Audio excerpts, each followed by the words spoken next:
It's about the director of Seti, who I put in my last book. When I asked him if he thought UFOs were real, he said no. Mike, and Ancient Aliens doesn't either. It's entertainment. So I put him in my reality show, latest film, UFO Finders Live. We don't hunt them, we find them. You can too. Why the blank doesn't everyone care? And the sad reality is, Seth Shostak doesn't think anybody beyond our level of civilization exists out there, and he supports that, or he bases that on the fact that they haven't contacted us. Okay? But I asked him, I said, Seth, do you think life could exist everywhere in an infinite universe? And he said, absolutely. I said, well, do you think it could exist at every stage? And he said, absolutely. I said, okay, all right, man. I like that. Why don't you think it could exist at an advanced stage and be flying around us, and therefore we would have this phenomenon called UFOs? And the only thing that would support that is us always having it, which we do in our ancient past. Ancient stories of religious people, from religions rather, of people up in the sky, like ancient aliens. And he said, Mike, again, I tell you, they don't even believe it. You're preaching to the choir here. They don't believe it. I don't believe it. I don't think any of these UFO reports are real. And what you filmed was airplanes. Now look, I immediately said, Seth, you just insulted me, okay? Now, we're not watching the film together. We don't have a third party to where they can refute you. And if you think they're airplanes, then they shouldn't have wings, or they should have, rather, wings and tails, right?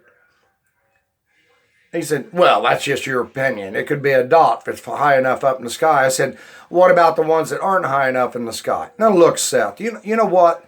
You're biased. That's my opinion of you, my friend. And sad reality is, if you don't think life could be everywhere in the universe watching us, and human species be an uncontrollable life because it's an ego big as Texas, and it lacks logic when it lets its ego get involved, okay? You are literally contradicting yourself and saying that you think life could exist everywhere out there. It could exist at a higher level. And you understand my logic when I say, if it could, then you would look for evidence to support that reality. UFOs now in our ancient past.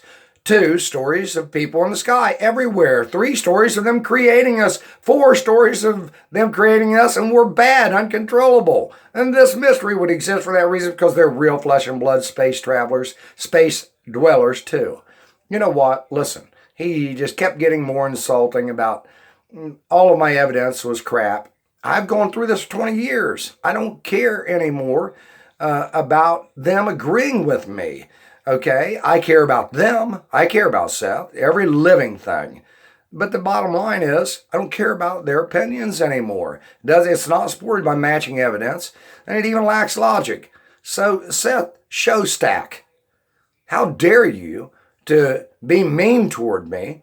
How dare you to not accept the reality that if you think life can be more advanced than us, that they couldn't be up there in the skies and just staying away because we're mean. You were just mean to me, dude. Okay? I don't appreciate it.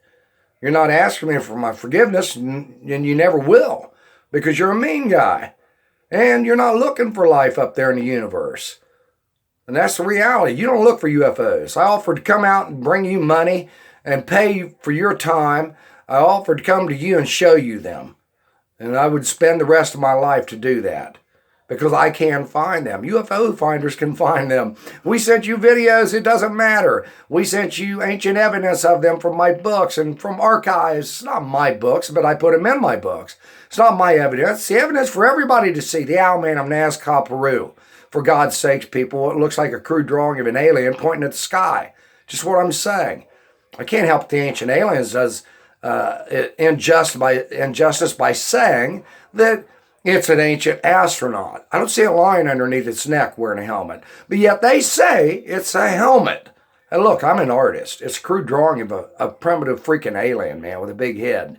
We have cone head art everywhere. And they're not wearing a helmet, making a separation of the neck. They're big-headed people with big slanted eyes. And we have them with on the head of a beautiful human body with the CERN's giant that I put on my 7th book and called Infinite Astronaut's Theory of Everything. I got attacked for it. My sister called the law on me. The billboard was taken down several times and vandalized, trashed by people who are supposedly good, rich people. Yeah, I mean, good rich people. I got a video about riches. Got to get that out of my brain. Good religious people. Give me a break. Good religious people don't attack you. They don't get angry. And if they do get angry and frustrated, like obviously I've gotten in a lot of my videos, and I'm sorry for that. Anger's a disease. But I'm definitely, frustrated with hypocrisy, and lack of logic and egos and anger. I'm tired of it. Seth, you attacked me. You're angry. One thing's very clear, you don't look for UFOs. You don't look for evidence of people up in the skies more advanced than us, like us. And spacecraft flying is a reality. If there were dimensions, teleportation, time travel, spirits, omnipotent people who could go in a blink of an eye from one space to another, all that would rule flying obsolete. Seth, I told you that. I've talked to you, and you wasn't nice to me. I'm letting the world know you're not a nice guy if we don't agree with you. Okay? So I know I was never mean to you, and I wish you would come forward and reply to this video. Tell the world what happened between you and I. You were rude to me, man. A lot of people were rude to me. My little sister. Sean, I hope you watch us one day. You've been mean to me because I don't agree with you. And I say things like they can read our minds, so you better quit being mean to me. Busted. Look, I'm done. Peace, love, and harmony. Check out all my videos. The director of Seti doesn't even look for UFOs because he doesn't believe they exist. Don't know what to do with that. Other than get UFO Finders Live on board every night, coming to a city near you every day. The Jeff and Mike Show. We're going to find them, and you can too. Now, when we're doing this every week, guess what? You're not going to be able to convince your kids, oh, I believe in a spirit guy that lives up there. Okay, spirits can go through walls. You're not going to convince them that there's dimensional travel because they're going to say you wouldn't need a spacecraft, just like teleportation. Time travel, that's the silliest one of all. We'd have a world full of cats with 6 mistresses, just like I said in the other video, and then a wife and 2 kids and a cat and a dog and blah, blah, blah, a nuclear family, going to church on Sunday, lying to them, and then going back to lying to the mistresses on Monday. All right. See ya. Love you. Check everything out. UFOs Finder Live. We're coming to a city near you, and we're going to help you find them. And then we'll put a coffin lid and all this stuff, all right? There's people watching us. They're afraid of these mean-ass people that's here who never look for them. Look up. You'll find one too. Love y'all. Bye.